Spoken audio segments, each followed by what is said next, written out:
You can't stand on stage talking about saving the black family, then turn around calling the mothers of your kids Mama Smurf and evil vegan like it's some comedy roast. We don't do that here. That don't match up. If your daughter says she ain't seen you in a decade, your blueprint for family unity got holes in it, bruh. And let's be clear, this clip ain't brand new. It been out for months. I first saw it on Hannibal Is Hungry. Shout out to him. The issue here ain't internet hate. It's receipts versus reputation. And just like that school project, you see the same pattern. Big promises, no follow through. We gonna unpack it. So Umar's overseas doing one of them conferences. Crowd clapping, folks nodding like he dropping scriptures. Then out of nowhere, this sister stands up like, nah, I got a real question. She basically says, Doc, if you love black queens so much, why you got 3 kids by 3 different baby moms and not one of them you made your wife? You don't find that suspicious? You don't find that suspicious? You don't find that suspicious? Bruh, that's a haymaker. You could see it hit him. Face got tight like when somebody finds your old tweets. No block button, no that's out of context. He had to eat that question right there on stage. Emotional damage. Good evening, Dr. Good evening, Queens. It was lovely to hear you speaking this evening, okay?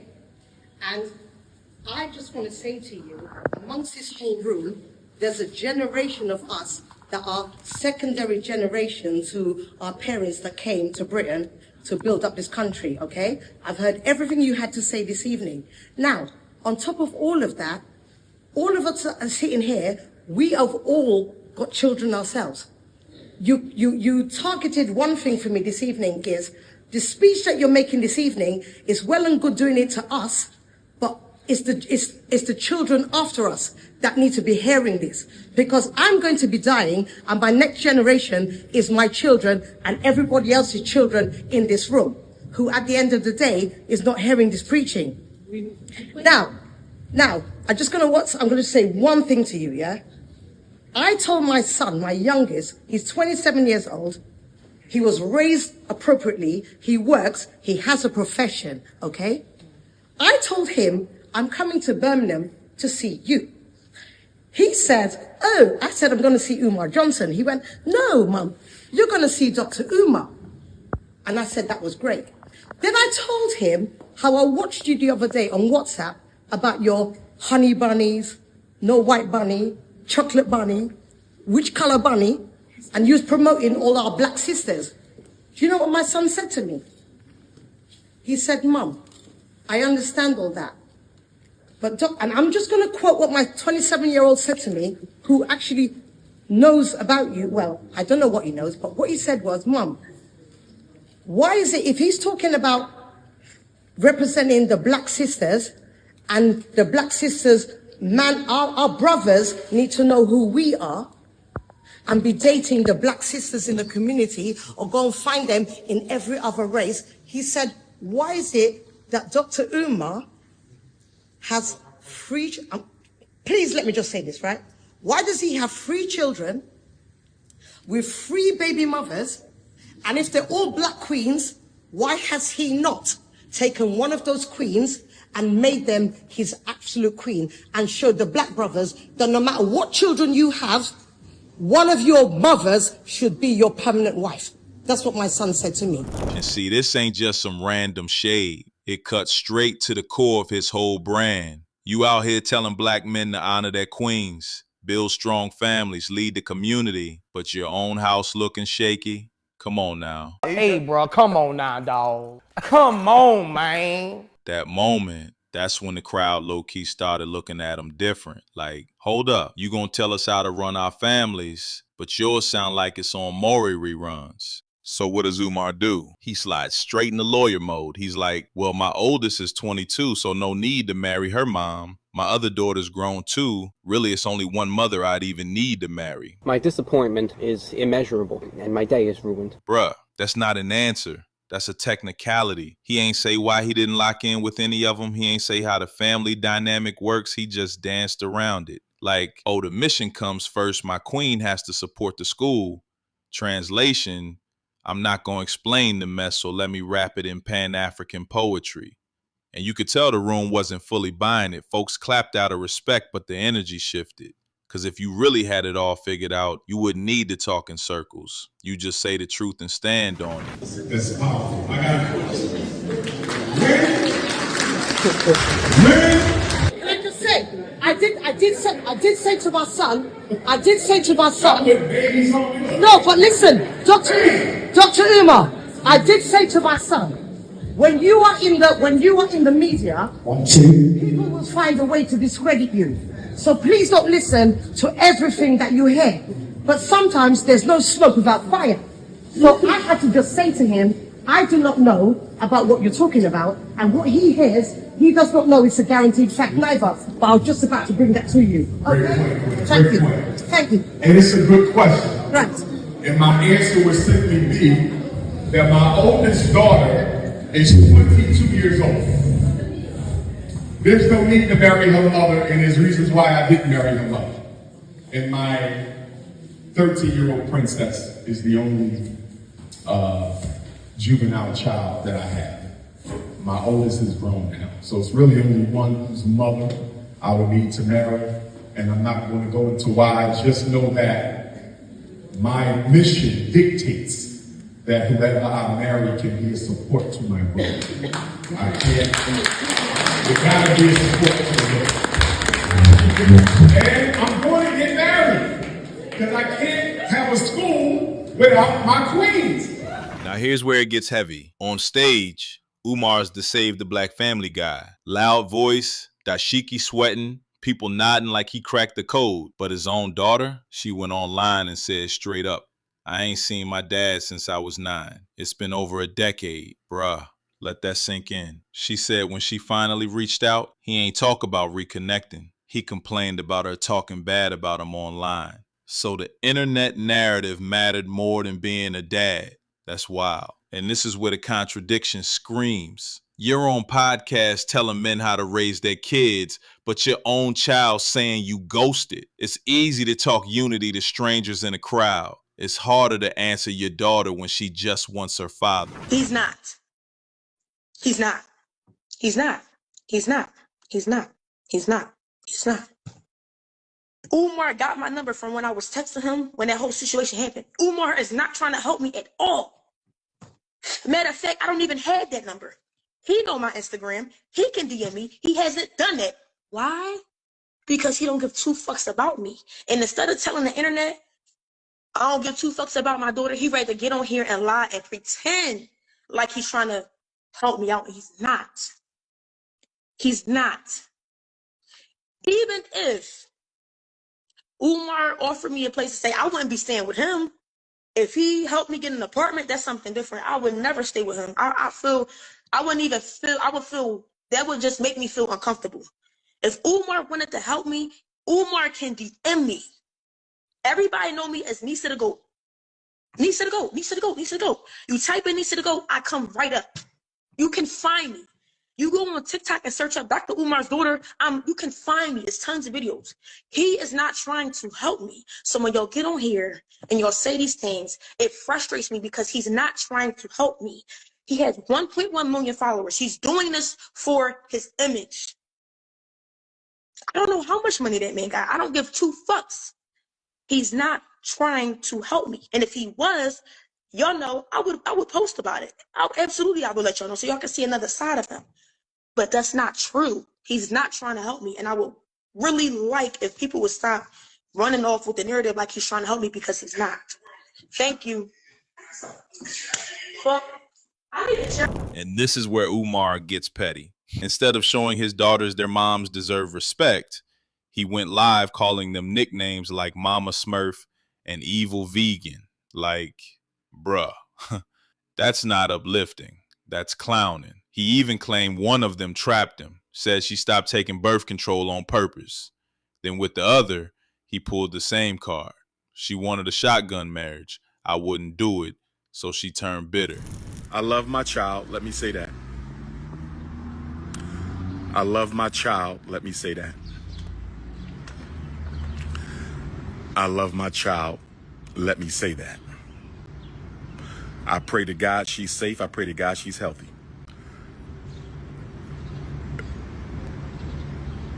Baby Smurf has my number. She is not blocked. She can text me anytime. She can call me anytime. She has a mother with a house.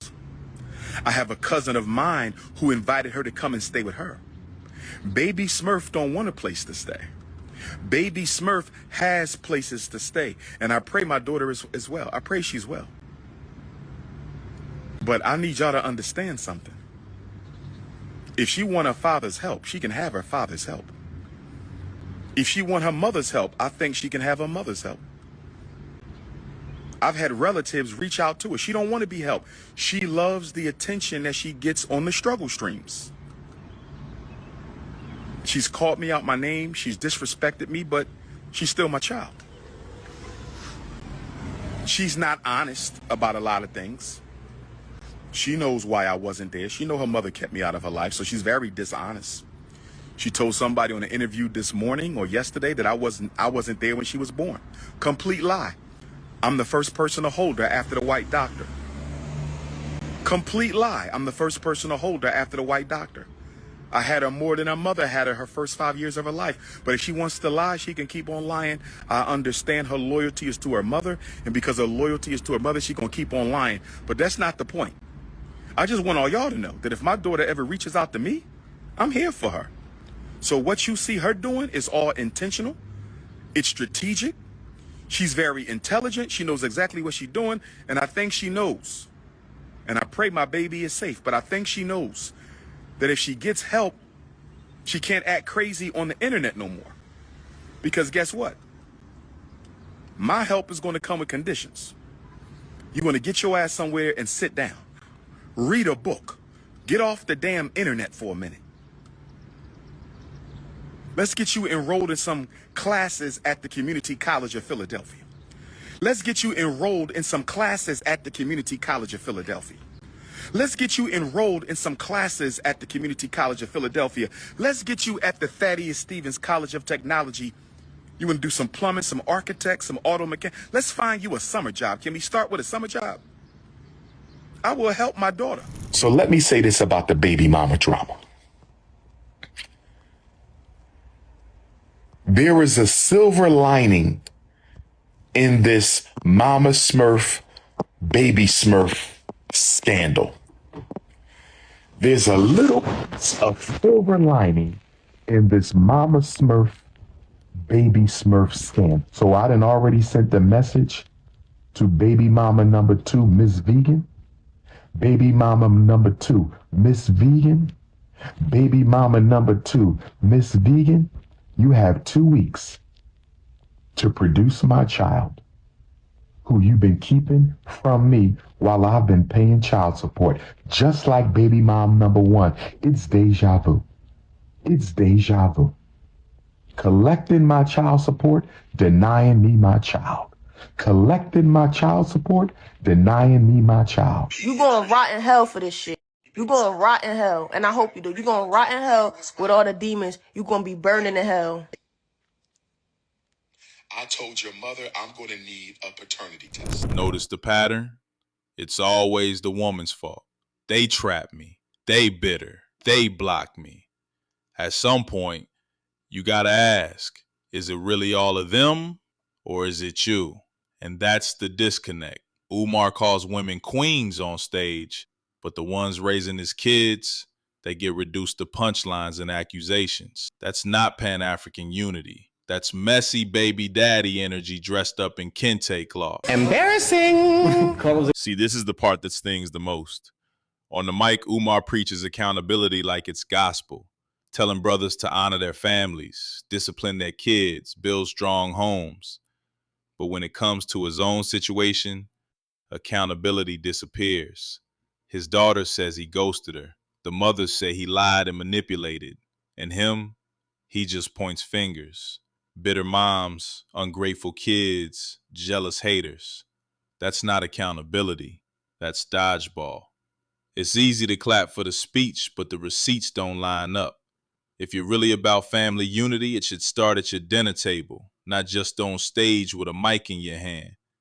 Because if your own child's crying online saying he wasn't there, no amount of slogans can cover that.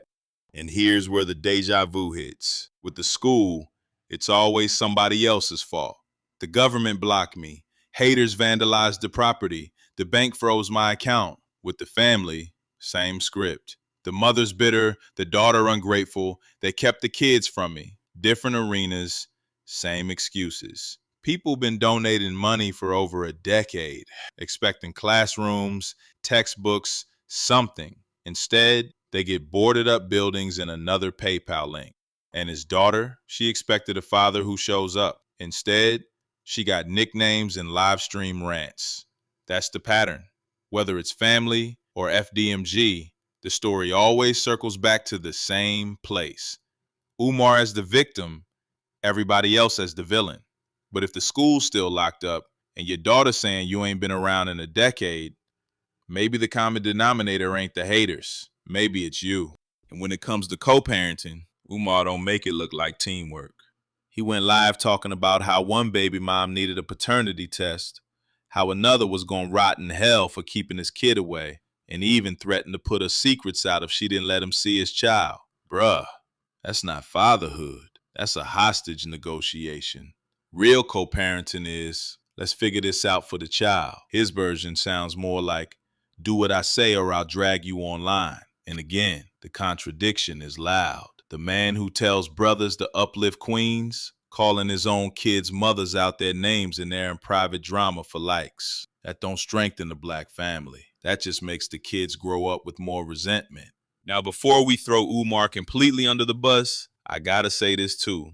Yeah, he messy. Yeah, he contradicts himself, but we can't ignore the bigger war out here. There's always been a system that loves to drag black men through the mud. Every flaw, every mistake, every family drama, they magnify it to the whole world watching. So while Umar gotta hold his own L's, we also can't pretend this machine don't exist. It's real easy for blogs and media to turn this baby mama drama into a circus because it fits that old narrative. See, another black man can't handle his family. Two truths can live side by side. Umar can be reckless with his own house, and the system can still be invested in making him look worse than he already does. Both things are real. Both things are dangerous. If you telling the world how to save the black family, but your own daughter saying you ghosted her, that's a credibility problem. If you calling women queens on stage, but the mothers of your kids are Mama Smurf and evil vegan, that's a respect problem. And if you're asking strangers to trust you with their donations, but you can't even show up for your own household, that's a leadership problem.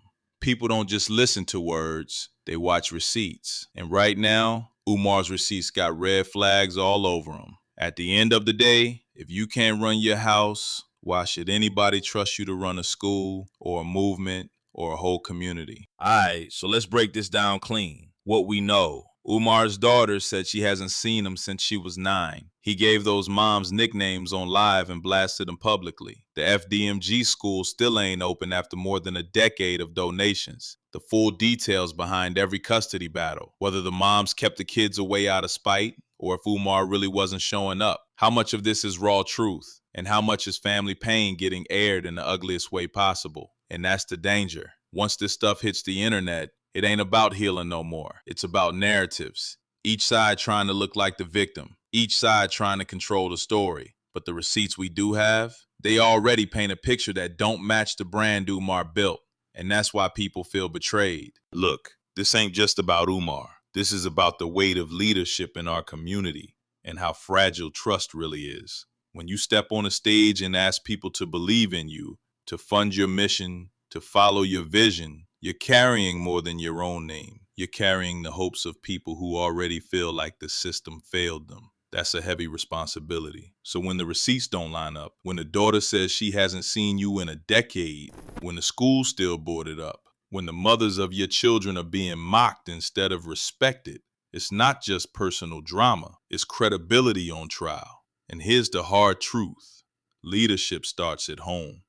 If you can't build stability in your own house, how can you promise it to a nation? If your daughter can't trust you to show up, how can the community trust you with their sons and daughters? But at the same time, let's be real. The system is waiting for moments like this. Every misstep from a black leader gets turned into a headline, blown up, exaggerated, fed into the stereotype machine. They love to paint black men as absent fathers, broken leaders, hypocrites, and when we hand them ammunition, they don't hesitate to fire. That's why accountability matters. Not just because it's the right thing, but because the moment you step into that spotlight, every weakness becomes a weapon against the movement. So maybe the real reflection here is this: stop chasing titles, stop chasing stages until you've put your own house in order. Because what good is saving strangers if your own blood feels abandoned? What good is a Pan-African blueprint if your own family tree is falling apart? At the end of the day, history don't remember the speeches, it remembers the results. And the question hanging over Umar right now, is he building results or just recycling excuses? If you think this breakdown was wild, you got to check the full deep dive I did on Umar already. It's 2 hours and 48 minutes long. Yeah, almost 3 hours. And I ain't just skimmed the surface. I went all the way in. Click now and I'll see you there. Panda out.